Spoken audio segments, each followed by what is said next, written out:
ሴትየዋ እንደገና ከተወለደች በኋላ ያደረገችው የመጀመሪያ ነገር የጉዲፈቻ ታናሽ እህቷን በኃይል በጥፊ መምታት ነበረ። ይህን ያዩት አሳዳጊ እናቷና ታላቅ ወንድሟ በጣም ተደነቁ። ምክንያቱም ታናሽ እህቷ ውድ የአንገት ሐብል ስጦታ ልትሰጣት ነበረ። ነገር ግን ሴትየዋ እውነቱን ታውቃለች። ያ የአንገት ሐብል አደገኛ የራዲዮ አክቲቭ ንጥረ ነገር የያዘ ሲሆን በቀድሞ ሕይወቷ ለሞት ምክንያት የሆነው ይህ ነበረ።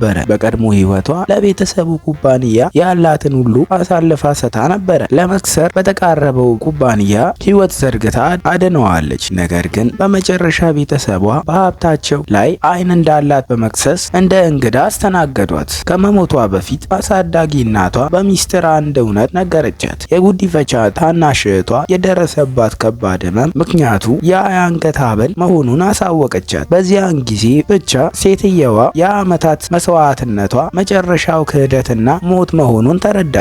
ከዚያም አይኖቿን እንደገና ስትከፍ የጉዲፈቻ ታናሽ እህቷ ሐብሉን ይዛ ወደ ቤታቸው በመጣችበት ቀን ተመልሳ ነበረ። የምታውቀውን ሐብል እና የውሸት ፈገግታ እንዳየች ምንም ሳታመነታ በጥፊ መታቻት። ቤተሰቧ በእጅጉ ተቆጡ። ታላቅ ወንድሟም ተንበርክካ ይቅርታ እንድትጠይቅ አስገደዳት። አሳዳጊ እናቷም ከወላጆቿ ጋር ያላትን ግንኙነት እንድታቋርጥ ጠየቀቻት። ነገር ግን በዚህ ጊዜ ሴትየዋ እንደ ቀድሞ ዝም ብላ ለመታገስ ፈቃደኛ አልነበረች። በቀዝቃዛ ደም ከዚህ ቤተሰብ እወጣለሁ ብላ አሳወቀች። ይህን ሲሰሙ ሁሉም ሳቁባት። ከዚህ ሀብታም ቤተሰብ ወጥታ መኖር እንደማትችል አመኑ። ታላቅ ወንድሟ ኩባንያውን ትታ እንድትሄድ አዘዛት። ሴትየዋ በቀላሉ ተስማማች። ነገር ግን በስሟ የተመዘገበ ሁሉም ንብረት ከእሷ ጋር እንደሚሄድ አስታወቀች። ቤተሰቡ ጥቂት ልብሶችና ጌጣጌጦችን ብቻ ትወስዳለች ብለው አሰቡ። ነገር ግን ረዳቷን ጠርታ በቪላ ውስጥ በስሟ የተገዙ ውድ ዕቃዎችን በሙሉ እንዲወጣ አዘዘች። የንብረቶቹ ዝርዝር በሁሉም ፊት ሲቀርብ መላው ቤተሰቡ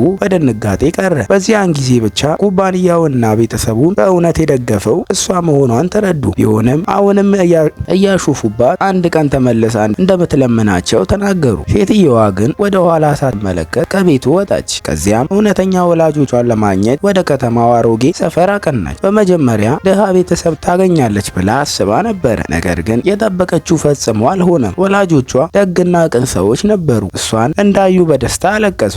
ከዚህም በላይ ተራ ገበሬ የሚመስሉ አባቷ በእውነቱ ብዙ የመሬት ውስጥ ኢንዱስትሪዎችና ትልልቅ የነዳጅ ማደያዎች የሚቆጣጠር ታላቅ ባለሀብት ነበሩ። ማንነቱን ግን ሰዎችን ላለማስፈራራት ደብቆ ኖሮ ነበረ።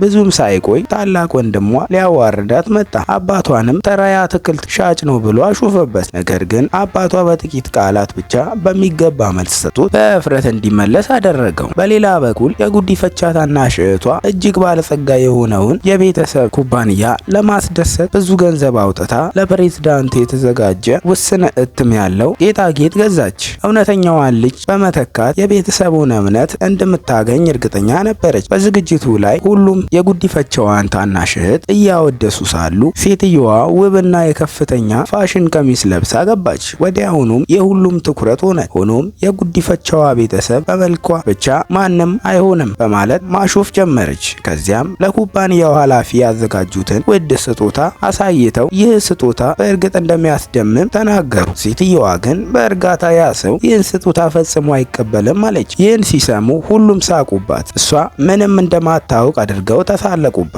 ነገር ግን በሚቀጥለው ቅጽበት የሚያስደንቁ እውነት ሲገለጥ ነበረ።